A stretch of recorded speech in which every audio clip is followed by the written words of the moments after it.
for cold, hard sports talk with your hosts, Ty Gore, Matt Barrett, and Jake Woods.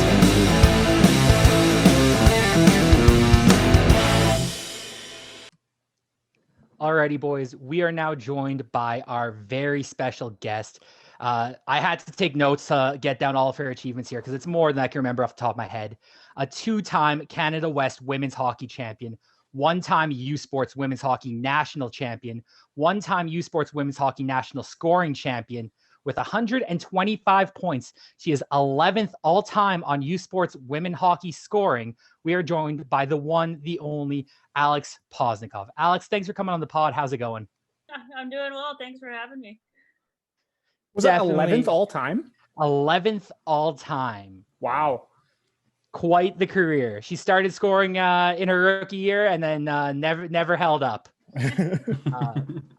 So obviously I just gave the wide strokes, the generals of your university career. But start off, can you let people know where you're from and what your path to becoming a University of Alberta Panda was like? Yeah, well, I was born and raised in Edmonton, Alberta, and I played hockey here my whole life. And my mom coached the Pandas when she was doing her master's in coaching. So I was always kind of a fan and would come to the games. So from pretty young, I was kind of pretty interested in the Pandas. I really liked the program. And so it was kind of history for me once I met the team and had the chance to play for them. So I was pretty excited.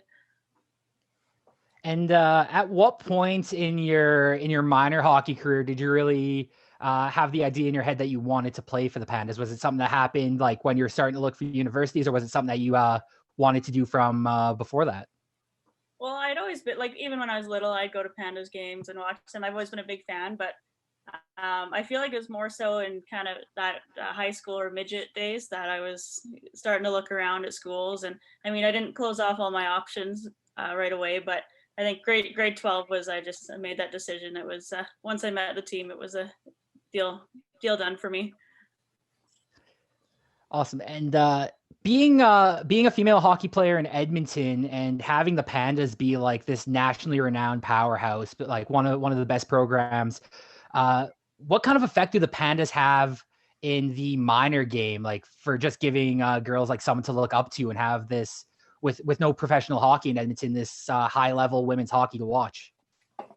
Oh, it was awesome. And I mean, even being a Panda, you always have those minor hockey league teams coming to your games, and it's really cool to see. And we go out, we have them out to practices and everything. And I feel like just giving the girls a chance to skate with us and kind of, see that they can play in like an elite level if they want to continue playing hockey. So I feel like it does a lot, not only to just grow the game in general, but to kind of keep a lot of people in hockey and expose the sport a bit more. Was there ever an opportunity for you to go down south to like the NCAA? Was that ever a thought in your mind as well? I had been talking to a few NCAA schools, and I kind of kicked the idea around, and I was going to do a couple fly downs, but I've always kind of wanted to grow the Canadian game. So I figured I might as well stick to my mission and stay in Canada. And I'm really happy I did. And with your rookie year, you came in and you immediately started producing 11 goals, 18 points in 28 games. Do you feel like you came in and you were just ready for that level of play, or was there kind of a learning curve when you were first playing at the U Sports level? It was definitely a learning curve. I mean, I'm not exactly a big player in terms of size. So the girls in university, they're a little bit stronger than midgets. So training was a lot heavier, and we had way more practices. So I found I was pretty tired for the first month or two, just kind of getting used to school and hockey and training. So that was a bit of an adjustment period. But other than that, I kind of settled into the games pretty quickly, which I was happy about. And to follow Where's that, you got them? Yeah, thank you. To follow that up, did you ever have a welcome to U Sports moment at all, or was it a pretty smooth transition, just take it day by day, or was there really a moment that kind of just shook you and said, okay, I'm here now, let's go? Well, I think that first goal is kind of just a monkey off your back, and all that pressure and whatnot kind of just settles a bit. So I think my first goal was definitely like, okay, I can do this, I can play here. So that was important for me to get, and I had really good teammates. I was on the whole year I was lined up with Otto McDougall and our captain, and so captain, Janelle Froller, she made it pretty easy to settle into that league too. Do you remember that first goal? Like, walk us through that first goal. I don't know if I remember like my first, I guess, favorite game, but I think the one I was coming around the bottom of the circle and I shot it from the goal line and it happened to squeeze in past her head at the top. So it caught me off guard a little bit, but I was pretty happy with it. Do you remember who was in net for it, or like who it was against? I want to say Regina or Lethbridge, but I can't remember for sure.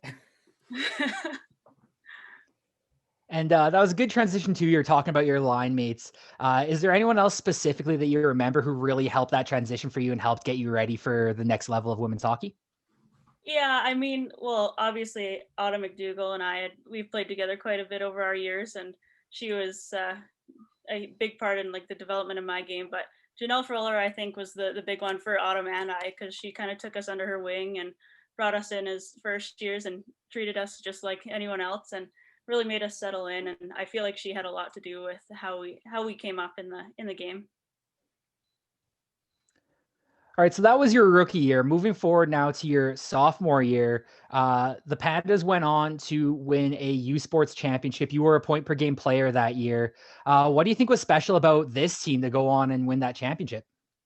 That was actually a pretty crazy year because we were struggling quite a bit. And I just remember we were in BC and I think we had just lost to them in the first game of that series. And our captain finally just kind of snapped for Sasha Lutz. She snapped and just everyone was taken back. And it was a moment we needed because you could just see how much she cared. And from that day on, I think we won all 13 and put together like the longest streak the Pandas have had in quite some time. And got through to nationals. So we kind of went from the bottom of the leaderboard to the top, all because that one game.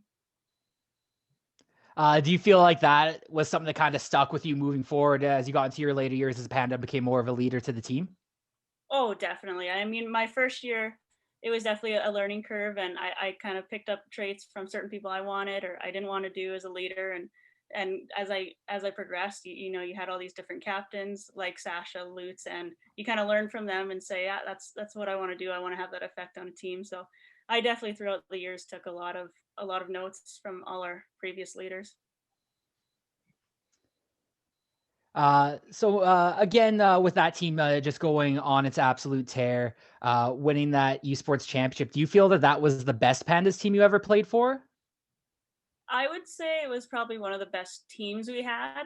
I wouldn't say skill-wise it was probably our top team, but just as a group, everyone was on board for that mission, and it was just there was no stopping us. So it was pretty special to be a part of that.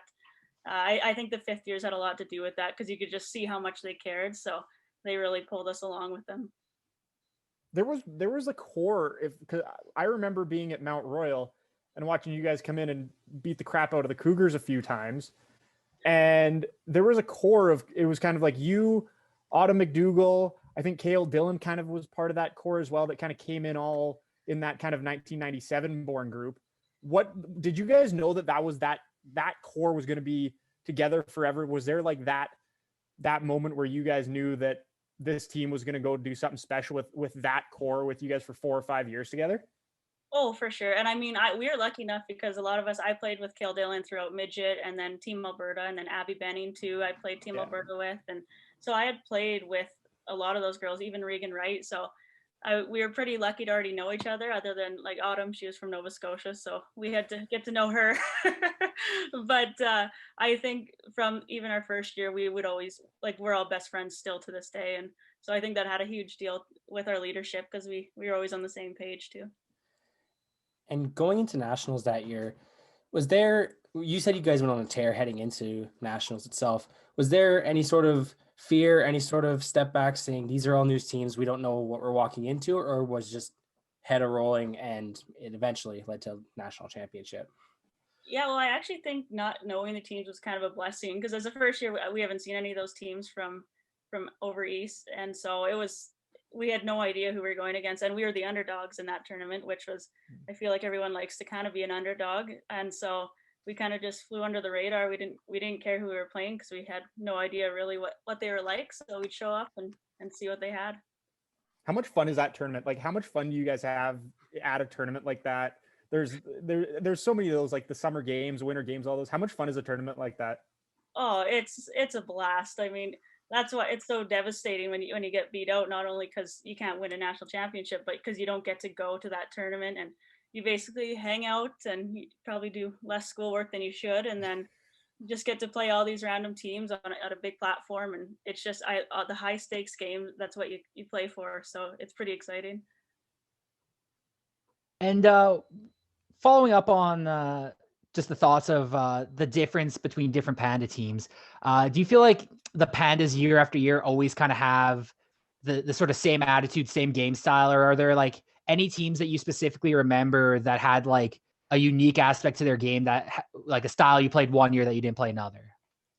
I think it definitely evolved. I feel like Pandas, no matter what, we've always been work hard, skate fast, and usually get the puck in deep and forecheck. And I think throughout the years, I know Autumn and I tested Howie a little bit, trying some new moves that he didn't always like, but don't turn over to the blue line. But I think for the most part, it always stayed consistent with, work effort and speed. But I think we definitely evolved a bit more into like a skill-based, individual skill-based as well. So even practices, as I went through my first to fifth year, they got a little more technical where they started developing all of our skills. So I think that had a big part to do in my development too. What is Howie like as a coach? Because he's well respected throughout the hockey world. What's he like as a coach? Oh, he's awesome. He's pretty funny. He's very calm, and even when you want to get mad, he keeps his cool. And I don't know how he does it, but he's a very good coach. He levels with you on everything, and he gives you a say. And so we were pretty lucky to have a coach like him.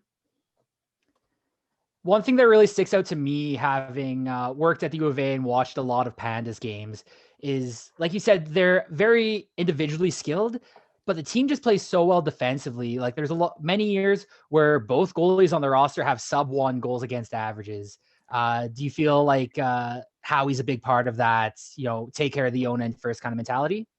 Oh, absolutely. Like that's usually start of every year. That's the first thing we're working on with the team, is nailing down our D zone. And I mean, I prefer to play in the offensive zone, but so we used to try to egg them on a little bit so we didn't have to practice D zone as much. But it is good. It's true. You need good defense to create offense. So he's very good with that, and I really respect him for that. All right, jumping forward a couple of years here, we're going to jump into your fourth year with the Pandas, where you were U Sports scoring champion.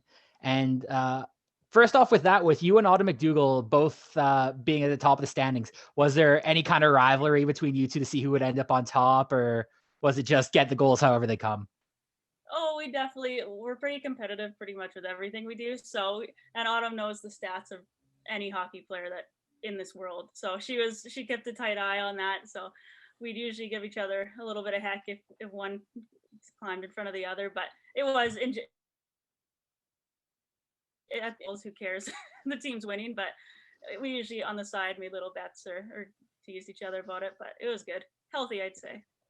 Was there ever like an unassisted empty net goal or something where it's like, well, you could have made one more pass and we both could have got a point?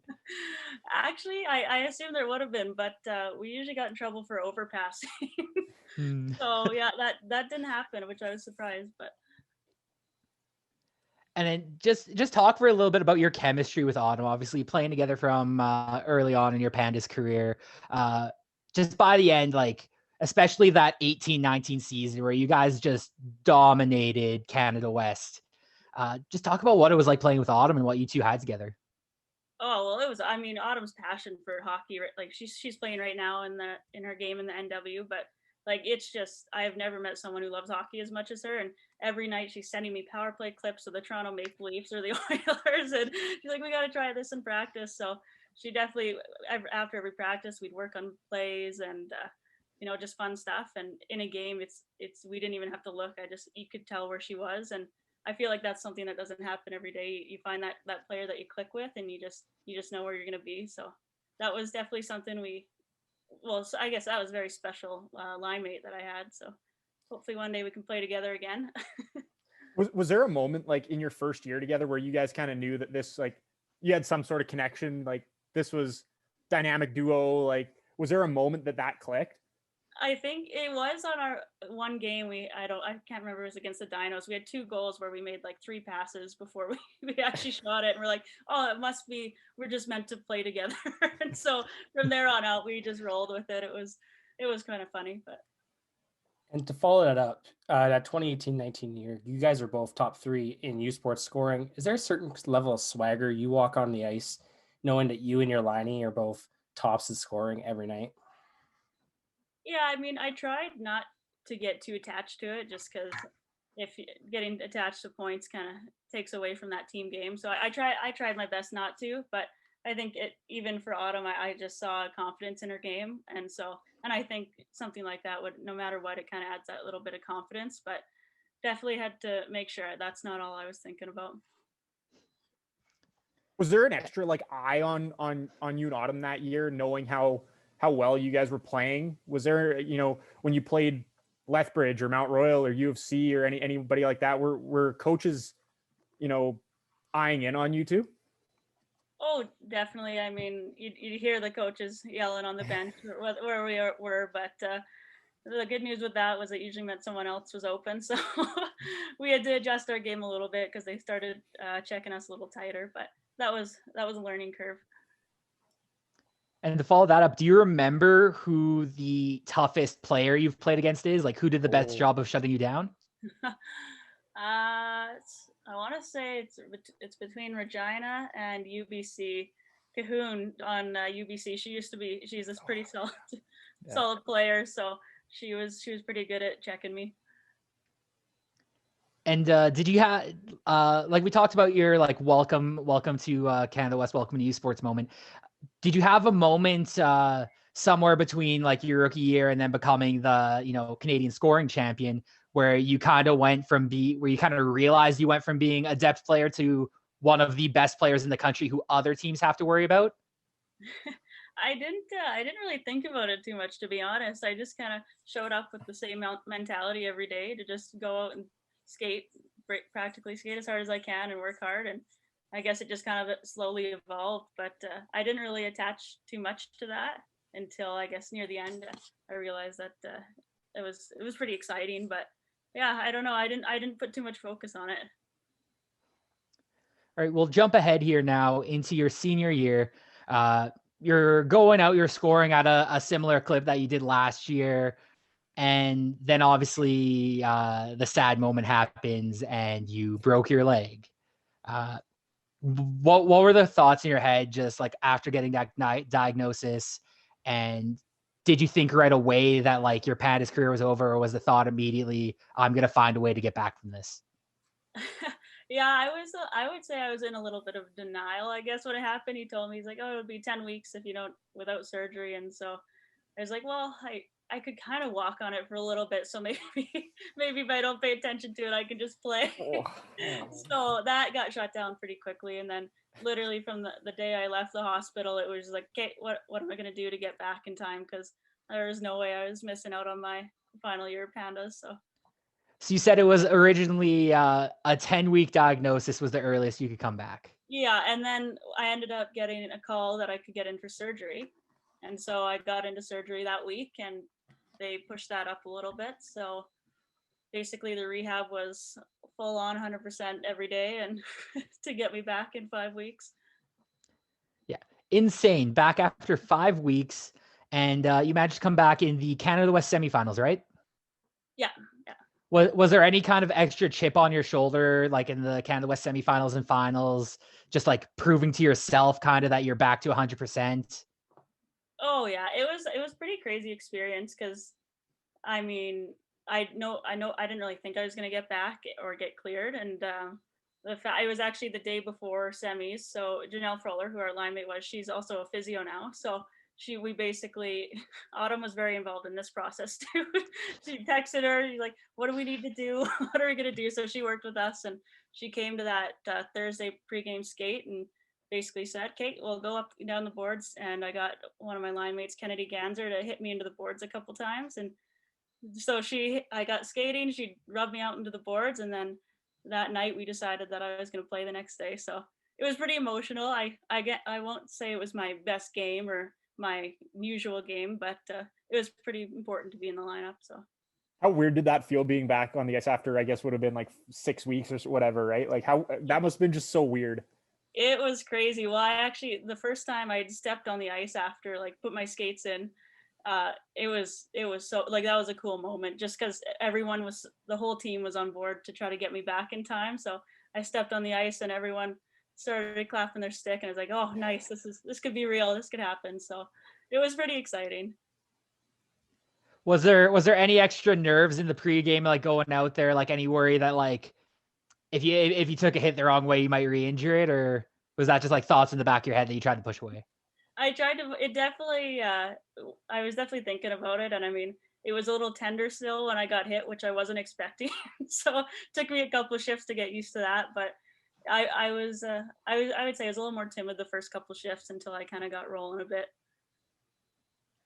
And with that too, you went on to win the Canada West Championship, and then at Nationals, they unfortunately got shut down due to COVID, and you kind of realized after the fact that you had played your last game as a Panda. So just being at National Championships and sort of day before game start, you get the news that it's not going to happen. Can you walk us through like what the team was like then? Yeah, that was a pretty tough moment actually. Like the leg and everything was fine. You knew you could work hard and try to get through it. So I never once really questioned anything or got sad or anything. But when they canceled the tournament, you're just like, oh, you couldn't really explain it. At that time, it just felt like you didn't really understand it because I mean we were on an island and didn't really know what COVID was at that time. So we're like, what's going on? I can't believe they canceled nationals. Let's just play it out. But it was probably a good call. But yeah, it was kind of a tricky trip because you're stuck across Canada and they just canceled the most important tournament of your college career. But I mean, you have a whole team to hang out with and get through it. So it wasn't all bad. Do you remember the moment where the team found out and got the news that everything was canceled?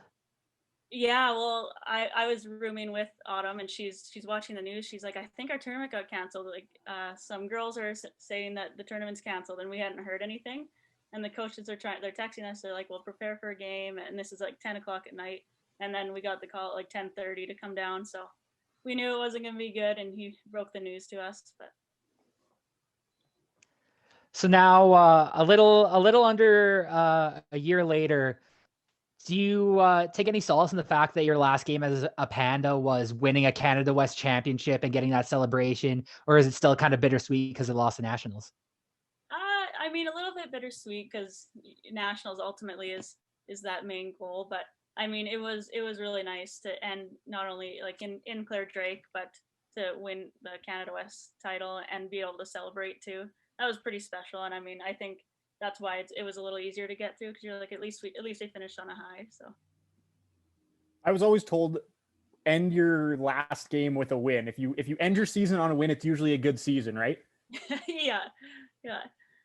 I agree. It's just like winning the bronze medal. It feels a little better than silver. Yeah. How's the leg doing now? You know what? It's doing pretty good. I've been working it pretty hard since hockey season's been done, and it's holding up pretty good. Do you ever have any moments where like you just feel like something in it or a little twinge of pain or anything, or is it pretty much back to normal by now? It's pretty much back to normal. I'll have every once in a while in my skates or breaking in new skates, I'll feel it. It'll kind of be sharp pains, but it'll only last a minute or two. So nothing I can complain about. The one thing that I don't think we touched on was the Universiade, I think is whatever it is. I don't know if I said that right, but what's that tournament like? For those of us who don't know, I know vaguely what it is, but like for those who don't know what that is, what is it, and maybe like what is it like? Oh, that was because you're talking about Kazakhstan, right? Yeah. Yeah, it's a really cool experience. So basically they put together the top athletes in Canada for college sports and America, like all those world universities. And they have everything from skiing to like skeleton and hockey. So it's basically a mini Olympics, and you have the Olympic Village basically, and it was a really cool experience. You kind of feel like a superstar when you're there. And Kazakhstan, like would you have ever gone to Kazakhstan anyway? Like that's probably once in a lifetime, eh? Oh, absolutely. And we stopped in Amsterdam. We had a flight delay, so we got out and got to bike around Amsterdam. And I would have never done that before, or never gone to Kazakhstan. So it was really cool to see. And I mean, what better way to travel than with a hockey team? So. Looking back at your Pandas career, if you could play one more game with any of those teams, which one do you think you'd choose? I would do UBC.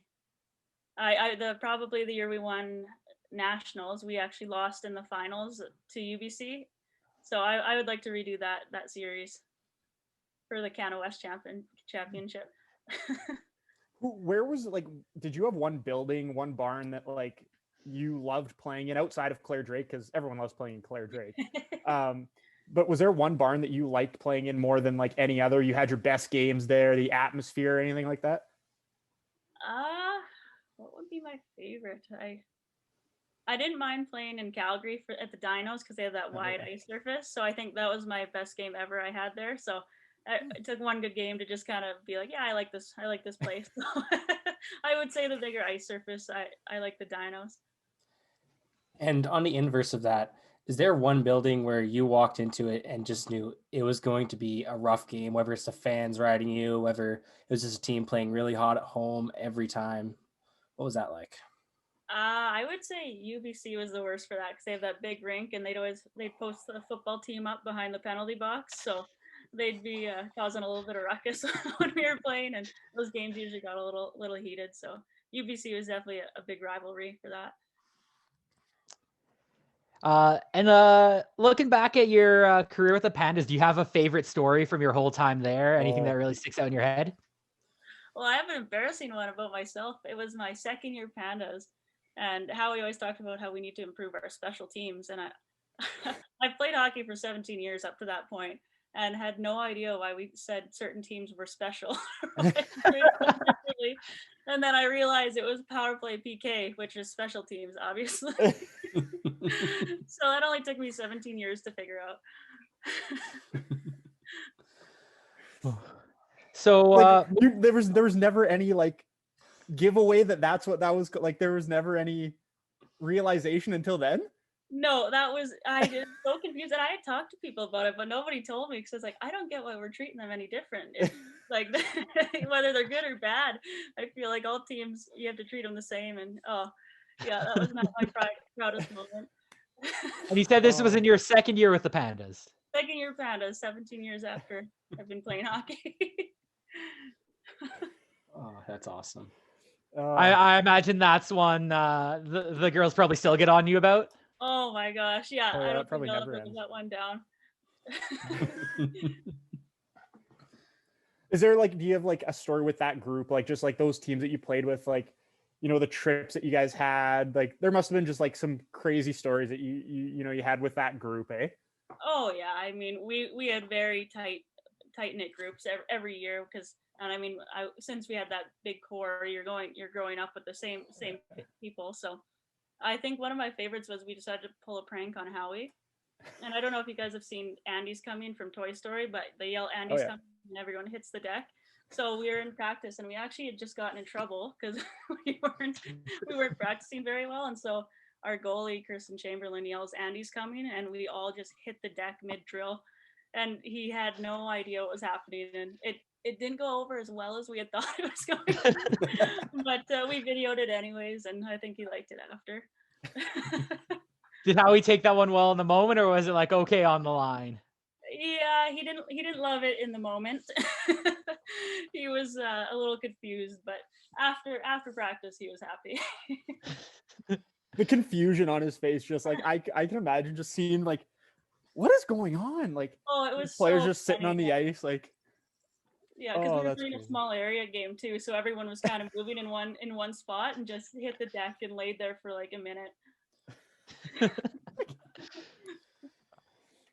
I know that just says something about like the team camaraderie too, like the teams where you can do stuff like that and like get together and do group activities and pranks on the coach and stuff like that. That says something for just how tight knit of a group you were. Oh, for sure. Yeah, we throughout the years, like our team just got closer and closer together, and I think we also learned from our first year what kind of team we want to build. So we really made sure as fifth years to kind of include those first, second, third, whatever, all those new players. So I think that really helped. Now, obviously, with your injuring your leg being somewhat of a low point, do you remember like what the lowest point as the team was during your time there?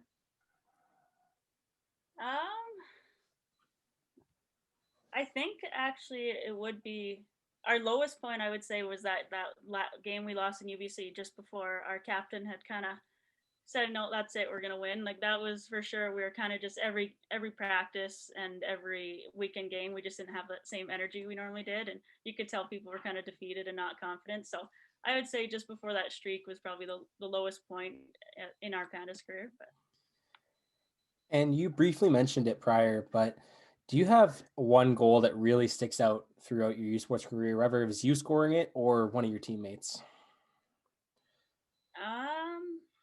I mean, I would have to say the Nationals goal because that was the longest game I've ever been in. And Taylor Gazama shot the puck. All of us were straight leg skating at that point, and just I was standing on the ice and saw it roll in basically under the goalie's pad, and the relief in that was just incredible. So that was a very special feeling watching that go in. Was that the final? Yeah, that was the final, and I think it was our third overtime or fourth overtime. Oh my goodness! Wow. Yeah, so none of us were playing very good hockey, but Was the first thought in your head there, oh my God, we just won, or oh my God, the game's finally over? It was a bit of both. Actually, our celebration was kind of funny because it's like nobody believed that it went in. So we're just skating around randomly and nobody, because we didn't know where to celebrate because everyone couldn't believe the game was done. But yeah, that was pretty special. All right, so we've talked about your Pandas career. Let's move on to your current endeavors.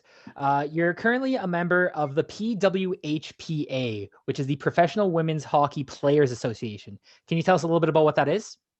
Yeah, so basically what the PW is trying to do is they're trying to create a sustainable league for women's hockey and, make it like the WNBA and whatnot. So you can have a career playing hockey and it's televised and, you have the whole works, your arenas and everything. So their goal is basically to get the top players and create an amazing league for people to watch and to draw more fans in as well. And what's your role within the PW? Well, I feel like just like any player, you want to grow the game and get the word out that we're here and we're playing, and hopefully get some more sponsors too and momentum that way. So I just want to show up and hopefully be an effective player, but also just promote the game and make sure younger girls have somewhere to play when they grow up.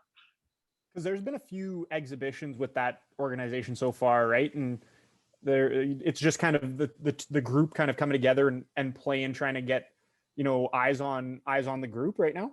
Yeah, so they called it, obviously this year it's been a little bit different with COVID, but it's the Dream Gap Tour. So there's the 5 teams in our league. You get together and basically they're weekend competitions and you're just trying to gain momentum, get fans through the door and really show them what we're doing and what kind of hockey we're playing. So what was the sorry, Jake. Do you think the NWHL's, like on the right track at least? Do you think there's something to at least build off of there? Because I know some players are kind of against it, some are kind of in the middle, some are all for it. Like, where do you stand on that equation? You know what? It's tricky because I mean we need places to play, so we need leagues like that. And I mean, in a perfect world, you'd like to just have a league with that many teams in it. So you'd like the NW and the PW to kind of be together as one unit, I would say, and just create one big league that we can travel around and play teams in. Because ultimately, you don't want to just be playing 5 teams for 20 years, right? So I think it'd be really cool if we could grow it that way and get more teams and just make one NHL league, basically. What was the process of you joining the PW like? Were you approached specifically? Was it like something that players coming out of university had the option to look into? So you actually reach out to the GM because depending on what girls, some girls go overseas and to the NW. But so I'd reached out to their GM and said that I'd like to be a part of this. So there's a tryout that you have to go to, and then it's a weekend tryout, and then they let you know if you made the team or not. How many players are part of the PW right now? I don't know how many exactly. I want to say there's about 25 per team. So, Okay. but there's lots of board members too, and like Hockey Canada and United States alum. They're all trying to help shape this program too. So it's pretty cool to see everyone behind the scenes what they're doing. And was that your first and foremost choice coming out? Was there any thought into going overseas and pursuing something over there? Was there a thought like you saw what the PW was doing and wanted to jump in there right away? I mean, I still talk to some coaches overseas just in case. I wasn't sure if I was going to make the PW roster because there's some pretty good players on those teams. So I had to keep my options open, I guess. But I knew I wanted to be part of the PW since I'd heard of them, and I just feel like it's so important for us to be doing right now. So I definitely didn't hesitate when I had the chance to play there. Who do you think was the best player on that PW roster out of Calgary where you were trying out for? Well, Brianna Decker, she's a pretty good player, and obviously we have some pretty good defensemen as well. But yeah, I and Turnbull, they're all just phenomenal players. The practices are pretty high paced. And if people, want to support, if people want to like follow the PWHPA, is there any way they can do that? Like, how can the general people help this grow? Yeah, well, the PWHPA, that's their Instagram handle, and they also have a website too, and there's pop-up clothing apparel, and so you can find a lot of information on the website or even just their socials like Twitter and Instagram, and it's just under the PWHPA.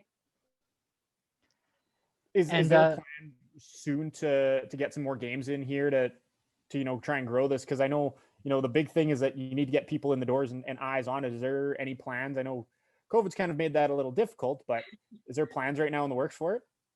Yeah, I mean, it is, the restrictions are kind of making it hard for us to even practice right now, but I mean, I think they still want to do a Dream Gap tour and grow that exposure, because every year makes a big difference. So I think they're going to try to find a way to make that work, but we'll have to see how the pandemic rolls out here, and hopefully it could slow down a bit. Do you have any thoughts on what the National Women's League is doing with broadcasting all their games in the bubble on Twitch, just as a way to get more eyes on it and something that's available ready in any home that has internet? Yeah, well, I mean, this is actually the first time I've been on Twitch, because I was watching the Autumn's game, and so I had never actually been on that website before, and it's pretty easy to use. So I think it's phenomenal, because I mean, you might as well make it an easy step process and just get as many eyes as you can, right? So I think it's a pretty cool idea. And with that, for those who don't know, the NWHL is running their bubble tournament right now over the next 2 weeks. Do you care to give our listeners a little prediction, little thoughts on who you think might win? Well, I mean, I got to stick with the Pandas family here, so I got to cheer for the Buttes, the Buffalo Buttes, and maybe they can pull the series out. And is there a little soft spot for the Toronto Six, because they're kind of the Canadian team, and there's we know with like the Toronto Raptors and the Blue Jays, that's Canada's team. Is there any of that yet? I wouldn't say yet. I'm not sure. I still got to stick with the Pandas, but I mean, I'll cheer for Canada too, though. So no bad blood or anything. Yeah. With Autumn McDougall too being the first Canadian university player drafted to the National League, what effect do you feel that has just for the game in Canadian universities, that Canadian girls don't have to go to American schools to play at the highest level? Oh yeah, and I mean, that's kind of been our mission too, since I went to the Canadian school because I wanted to grow the Canadian game, and we have a lot of phenomenal hockey players here, so why have to go over to the States to play? And I feel like that's just huge to see someone, for all the younger girls, to see someone like Autumn, play Canadian hockey and still be successful in the future. So I think that it's an amazing story, and it'll have a big effect on the Canadian League. Well, boys, we've had Alex here for about 40 minutes. Do you have any last questions for her before we let her go? I have one fun one that I ask a lot of hockey players that I interview. Did you ever have any, or do you have any weird pregame rituals or any weird sort of rituals that you have to do before every game? Are you one of those people? I feel like it'd be weird because my superstition was to not have any superstitions. So then I would just make sure I had no plan and did whatever I'd maybe tape my stick, maybe I wouldn't, I'd hang out, or maybe I'd stick candles. So I don't know. I feel like that stressed a lot of people out, but that was my superstition, was to not have one. So Was there anybody that you played with that had like a strange one that you could never understand that they did, or someone who had just like the weirdest routine or anything like that? there was lots of people that they'd be at games like 2 to 3 hours before the game. And I mean, we had to show up at 2 hours before anyways. And it's like, oh, I can't believe how early this is. I'd like to just roll up 15 minutes and put my stuff on and get on the ice. But so there's a lot of girls that they'd start with the coffee in the dressing room, and then you play with the ball for however many times, and it's like clockwork. So there's a lot of those. I don't think I'm in tune to detail enough to do that. Any go home, Scorsy? No, that's everything. Actually just want to thank you for coming on the podcast. Really enjoyed chatting with you and love hearing about your career. Yeah, this was lots of fun. Yeah, thanks. Alex, Alex. is there anything you want to plug here? Anywhere people can follow you online on social media or anything? I guess just my name, Alex Poznikoff. That's all my social media. But other than that, follow the PWHPA and let's hopefully see some games later this year. Awesome. Well, thanks again for coming on the pod. We appreciate you. Hopefully, maybe sometime in the future, have you on and talk more about the PWHPA. Yeah, that sounds good to me. Thanks for having me. And we're good.